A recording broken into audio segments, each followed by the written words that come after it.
Magandang araw mga kapuso. Sa bidyong ito ay gumawa ako ng compilation patungkol sa revenge and action drama na Kontesa at ang revenge drama na Magandang Dilag. Kung sino ba sa kanilang dalawa ang may pinakamagandang entrance at pag-amin na kung sino sila. Narito ang isa sa pinaka-hit na afternoon drama series noong taong 2018 na Kontesa at isa sa pinaka sikat na top rating teleserye shows ngayon sa GMA Afternoon Prime na Magandang Dilag taong 2023. Kaya wag na nating patagalin to mga kapuso. Kayo na ang bahalang humusga kung kanino ba ang may pinakamagandang entrance. Kung si Contessa Belganza ba ng Kontesa o si Greta V ng Magandang Dilag. Narito ang video ng kanilang mga linya, panoorin natin. Ang una mga kaibigan ay ang Kontesa na ipinalabas noong 2018 at ang pag-amin niya bilang siya si Bea Caballero at ang palabas na ito ay ine-ere noong July 5, 2018 na kung saan ay mapapanood natin na ibinenta ni Perfida ang kanyang shares kay Kontesa. Kaya siya na ngayon ang may-ari ng kumpanya ng Pamilya Imperial. Nakakapanghinayang lamang mga kapuso dahil sa eksenang ito ay wala si Vito Imperial.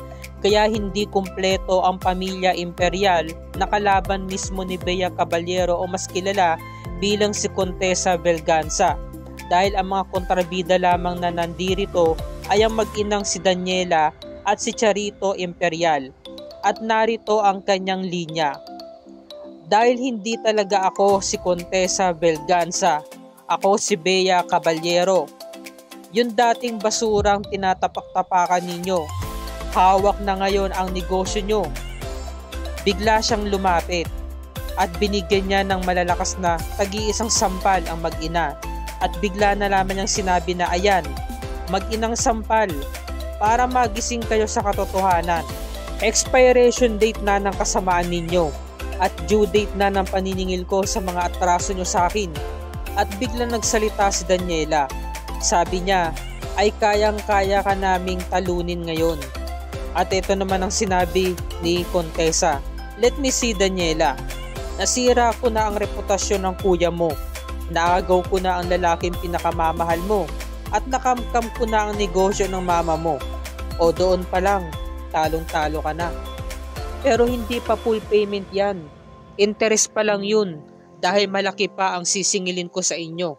Sa bawat sakit na dinulot nyo sa akin, dobleng hirap ang ipaparanas ko sa inyo at sa bawat buhay na kinuha nyo.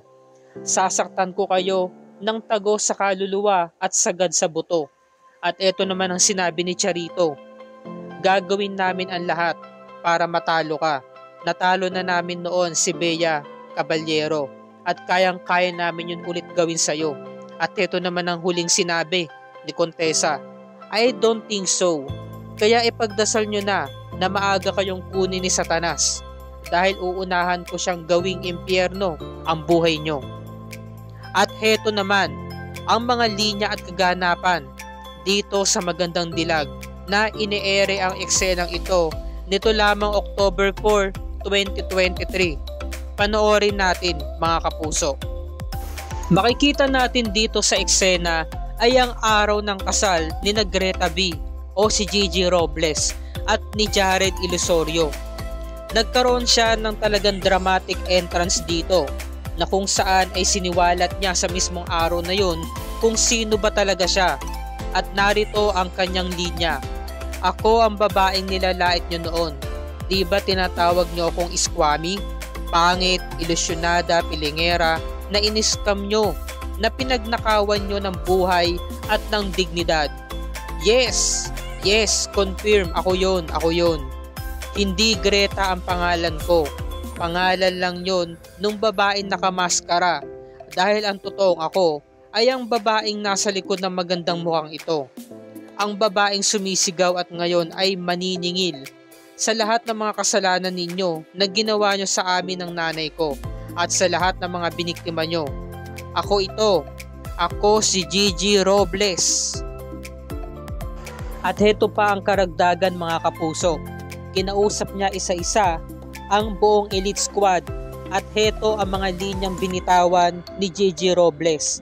Oo, ako si Gigi Robles Magnus, buong elite squad.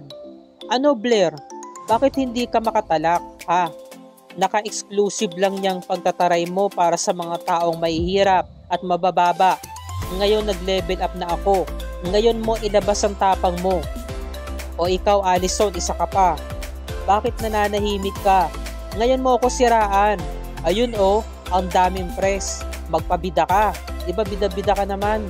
Baliktarin mo na lahat ng kwento at gawin mong ikaw ang biktima dito. Diyan ka naman magaling, diba? Sa pagiging plastic mo at pagiging sinungaling mo.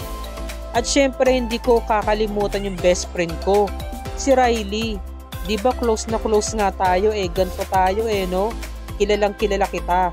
O baka naman hampasin mo ko, hambalusin, o baka naman naiwan mo yung plancha mo sa hotel, kaya hindi mo ako mapaso ngayon.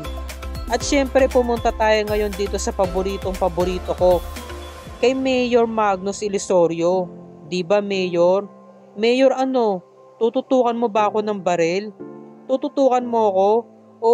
Wag po. O baka naman nagre-ready ka na. Nagre-ready ka na ba ng apoy para lechonin ako? Ay gulat ka no? Akala mo patay na ako. Tanga, buhay na buhay ako ngayon. May lahi yata akong pusa. Meow. At ikaw, ba't nandito ka pa? Wala kang balak tumakbo? Ay oo nga pala. Ba't ka nga pala tatakbo wala ka pang nahuhut-hut sa akin? Diba? At dito na po nagtatapos ang dalawang linya mula sa programang Kontesa at Magandang Dilag. Ikaw kapuso, alin sa dalawang ito ang talagang napabilib ka at nagustuhan mo? Just comment down below kung alin sa kanila ang talaga nga namang namangha ka at ang pinakamagandang linya o grand entrance ng pagre-reveal ng kanilang pagkatao ang talagang swak na swak sa panlasa mo. Ibahagi mo na yan sa comment section box upang ating pag-usapan. Maraming salamat sa inyong panonood mga kapuso.